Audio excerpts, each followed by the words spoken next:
Hi YouTube, it's Angela. Today we're going to look at processing old wounds, old traumas, um, maybe even incorporating them and using them in our healing. So let's get started. The first card I pulled is coming from this deck called Herbal Astrology, and it brings up, different plant life and gives the energy behind that. And what we got is Dandelion, and that's the wounded healer. So this is the dandelion plant itself. Something I've learned from this deck is a survivor, right? We know they seen those, dandelions, they come up yellow and then they turn white, right? Or those are the ones that become, fluffy. They pop up yellow everywhere. And then when they become in their where you can blow them, right? They're you kind of set the seeds free to go and grow some more, right? So this is and the plant itself can also excuse me, withstand like a lot of hardship. Like it can take itself, a seed can find itself in compacted soil and it will taproot, it will get itself a deep root to get down there and stabilize so that it can grow another flower and begin again. So this card is asking us to own our wounds, right? Be a survivor as it pertains to our wounds, to make sure that we go deep, right? Instead of trying to keep everything pushed down and held there and tucked away, go deeper and be with the energy of the pain so that you can find your way to, grow up and spread your seeds of joy again. And for sure, by looking at gratitude, go deep and be in gratitude, as we always know that's the process to move forward from a stuck place. And then use that. So the wounded healer is what this card is called. So use that process. Use what you've gained from your pain or what you've learned to guide others, to set an example and be supportive and being a proven case study or whatever of how to deal with wounds and pain and healing those by embracing them, right? So I pulled a couple tarot cards to go with this, and the first thing I got was burden. This is the unreleased energy of your wound. This is that held down, tamped down of your emotions surrounding this pain. It weighs heavily on your energy. And I know, like, we can't just say, okay, I had this trauma a long time ago, and now I'm going to process it. I'm going to be clear of it, and I'm over it. I love that, because it's like everything is a process, right? You can feel over it for the most part, right? It could be firmly in your past, but the emotions, they don't just come up and get healed and processed at once, right? They come up in waves. And I feel like this is by design, the divine is guiding you to handle and process each layer, kind of like peeling onion, and to process each layer as it comes up, and so that you can get that little level handled, and then proceed, and then another little layer comes up when it's a deeper trauma and something that wasn't addressed and wasn't processed and it's been held there. We can't expect that it's just going to all come up at once and be gone, but we can expect to handle it in increments as often as the universe brings us the suggestion of handle this now and move on, and then another layer will come up again and we can move on. It's more incremental. But for now, right now, if there is any kind of a burden on your heart or in your spirit that feels an extra amount of pain, be with it, allow it to be there. Because if you notice how you know, you've been able to make it to this point, right? So if you look back in your past and see, I've had these traumas, I've had these pain points, but I'm here now. And that means I did something right? At least be willing to be with the pain. And then the other Zen card I got is sharing. So this is that sort of wounded healer energy, right? I've had these pain points.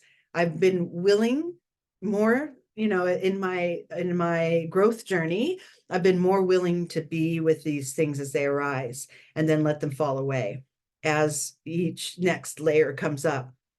I'm stronger and stronger and I can handle it better. And sharing that experience or setting an example, giving of yourself to others who may not, who may have more of a struggle, is also a great way to continue to heal your own wounds, right? Create a connection, create a closeness, show an example of how I'm not perfect, but here's how I address my old pain.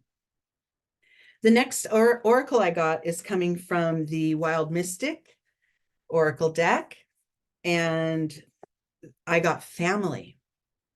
I love this so much because this immediately I got not just blood related family. That's what I immediately got. Soul family. Who is my soul family?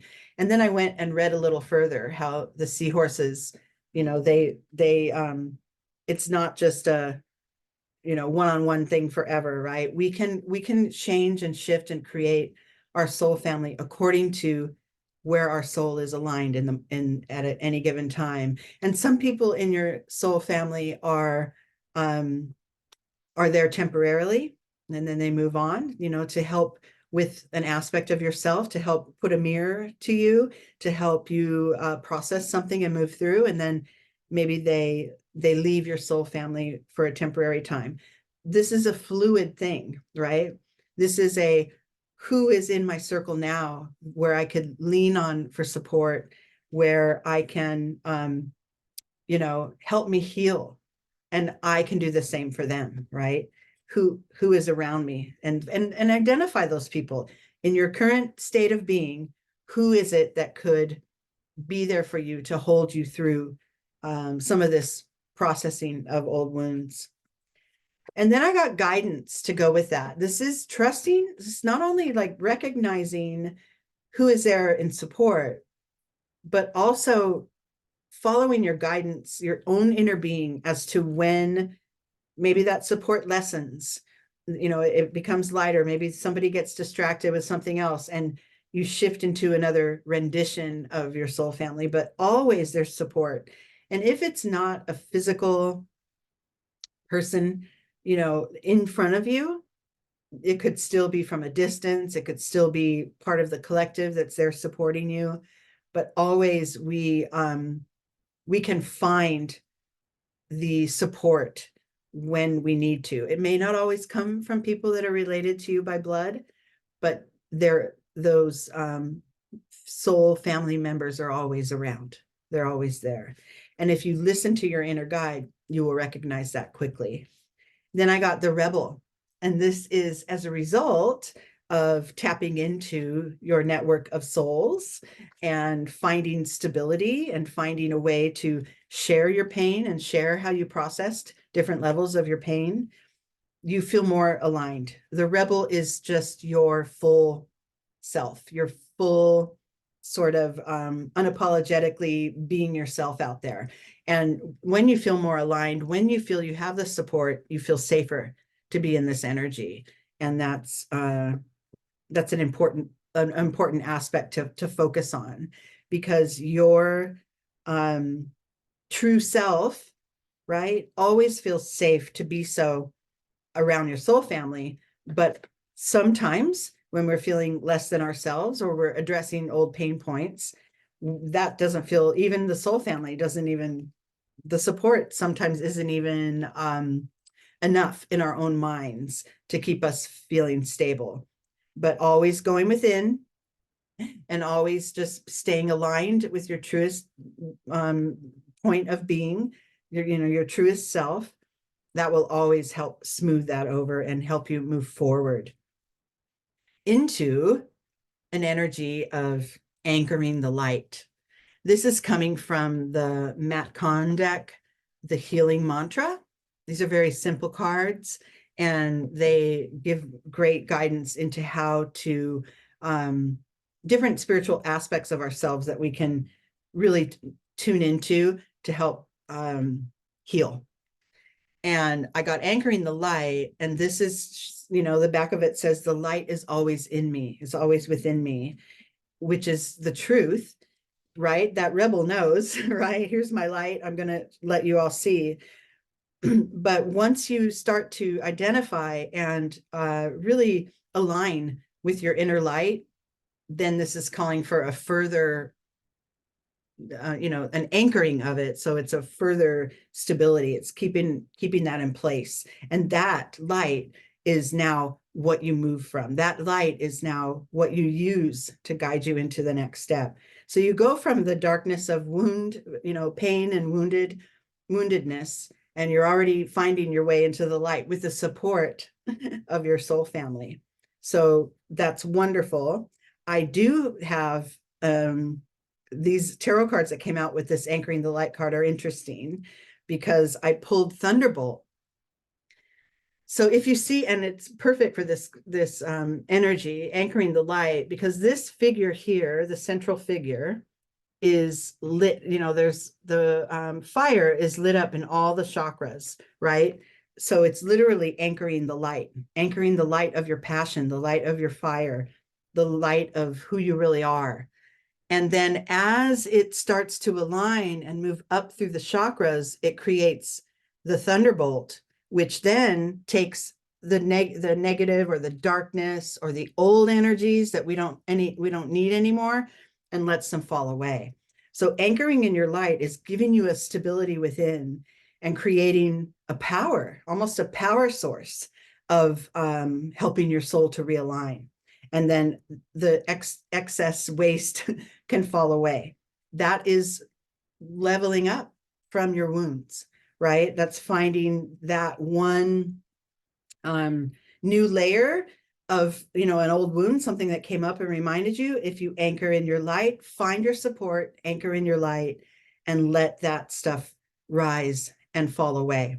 Remember that inner alignment is what keeps us growing and keeps us as stable energetically as we can be. Remember, all these readings, this is just all about energy, right? There's not a lot of reality or 3D guidance here, especially in this reading. This is all about your spirit and your energy and finding a way to realign it and do away with the stuff that's burdening you so that you can proceed and move on and continue to grow.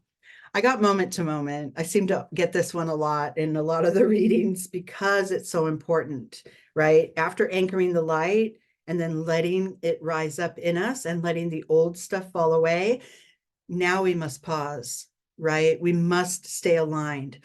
And I love this one because it shows him walking on the boulders along the river, and really his eyes are closed, and he really doesn't, he moves by feel, by energy. And when he knows the timing is right and that next source of support is there, the next boulder, that's when he makes a move in that moment, and then holds in that moment for a while. So this is a sort of a slowing down, especially after the Thunderbolt card, because when we have energies rising up and falling away and old memories and old wounds coming up, that has us feeling a little vulnerable, a little shaky, and steadying and being able to be with whatever comes up in this moment and then allowing it to fall away. Because these old things that are rising, these old wounds and the old pain, is not real. It's real in our emotions. It's real when it happened, and it did have an effect, and it did create a response from us. But if we stuffed that down at the time and pushed it away because we did not want to contend with it at the time, then it festers as usual, as we know, it festers and it holds until we do address it. So by me saying it's not real, I'm not saying it didn't really happen, it didn't really harm you, but in this very moment, if you're working with presence, nothing's real except for what you have in front of you, except for what is right now. Your memory is a way that can cause suffering, and also your worry about the future. So memory of the past and worry about the future are, suffering from past happenings and worrying about the new ones that haven't even occurred, right? So this is what I mean by those aren't real. They happened and things may happen, but right now this is all you know. And it's that steadiness that we want to continue to move through our lives with. Keep your energetic feet directly under you, and then take the next step when appropriate. And you'll know, if you start to really practice presence, it becomes smoother and easier every time. And then the last card I pulled is joy. And this is the Dragonfly. And this is interesting in learning about this card in the little, this little guidebook that comes with the deck. It's interesting because the Dragonfly has a life cycle that spans about a year. But as an adult, it's only 2 months. So the whole building up and the whole, it starts in the larva gets injected or, planted in either like rotted wood or mud banks, something that's kind of moist and has water, but also has some solidity. And then the nymph, once the eggs hatch, the nymph lives in the water for months and months. And the wings aren't there yet. It looks like actually a little water beetle. And it, during its adolescence or whatever, it's swimming around in water. Then it forms wings and moves into the air. So you have earth, water, and air as the elements of a dragonfly's life cycle. The point of this is find joy now. Be in your joy now. Because with the life cycle of the dragonfly, you have a contained amount of time to live and be free. And you can do it in the mud, you could do it in the water, and you can do it when you get your wings. And so this is just having you call attention to the pleasure and the joy that's around you on the daily, in every day, right? And then to give joy and receive it back, and be in a mode or an energy that's looking for the next joyful thing, that is completely in acknowledgement that joy is always there. Yeah, I have wounds, I have hard times, I will process those, and at the same time, I'll focus on joy and gratitude. That's the winning combo right there. That's what gets the things moving. Letting the old stuff come up, processing it, letting it fall away, and then focusing on what's next, moving forward into the next source of joy. I got dream with this, and this is an emotional card, but this told me there's a forward-looking aspect to that. We go from burden on our mind to the old stuck energy that's piled up within our spirit to the dream. Of course, there were steps in between to release some of the burden, let it come up, but now we get to look forward, right? We don't have to hold ourselves hostage to that thing that harmed us in the past. We will process it layer by layer as it arises and as our spirit guides us to. But always finding that new source of hope, that new point in your horizon that you can move toward, will always help to ease some of that old stuck energy. And then we end up in harmony. I mean, well, I don't know if it could be more perfect, but yeah, that alignment of, this is our intuition and our heart are lined up. This is when, what you think and the messages you hear are aligned with what you feel. And that is an energy that you can almost, it's almost indestructible when you're really aligned like that. And you're anchored in the light, and you have all this alignment in your spiritual being. That helps us, that when the next thing comes that harms our heart, which it will, right? That's part of what life is. It's the ups and downs. It's the joy and the despair. But finding that sort of middle ground on that wave, on that up and down, by being anchored into your own light and knowing you have that support around you, that helps that journey be a little less extreme, and you move through it in harmony. It came out great. This reading is great. I love it.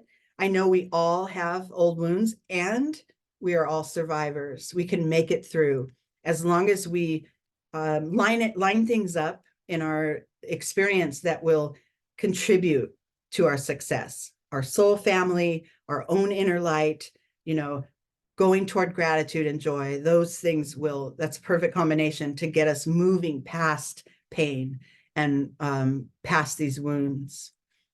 Okay, I'm going to pull a card from this deck, Notes from the Universe on Love and Connection. This is a good one. This is a very simple card, simple deck with wonderful messages that get right to the point. So let me see what we get. Woo. Oh, I guess that's it. Let me see. Look at that. I got two. I got be true to yourself. Love that. And on the back, it says, you may not ever understand what's going on in someone else's life, but you can always figure out what's going on in yours. This is that rebel. This is that guidance card and the rebel. This is being in your own energy and operating from there. Everyone doesn't have to match you. Everyone doesn't have to be aligned with you. Even your soul family. Even within your soul family, there are people and energies that might pose a challenge. You might have some resistance in some members of your soul family, and they are there for a reason too. They're there for your growth, to hold up a mirror or to show you, here's some resistance. How are we going to deal with it, right? It's all for your growth. So remember that, but stay true to yourself along the way. And then the second one I pulled, cap this off, is everyone is doing their best at all times.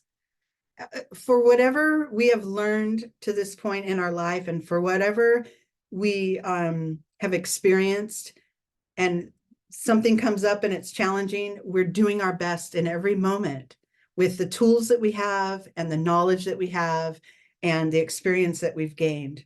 We're always doing our best, even those around you, even those in your soul family or those around you that created the wounds in you in the first place, all doing their best. And it doesn't always measure. It doesn't almost never does it perfectly align with you and stay that way. Almost never, because everyone is in their own, path of growth, their own rhythm of growth, their own pace. Everyone has their own unique journey. And so, knowing that everyone's doing their best and being able to acknowledge that is really important. And the back says, there are really only two types of people: those you now love and those you will love. Until there's only one type of person, which is those you now love. And then, we'll probably hit replay, because we want to be able to take people even with their faults. This is kind of what this is saying. Take people even with their faults and love them anyway. They're doing their best. So love them through it, right?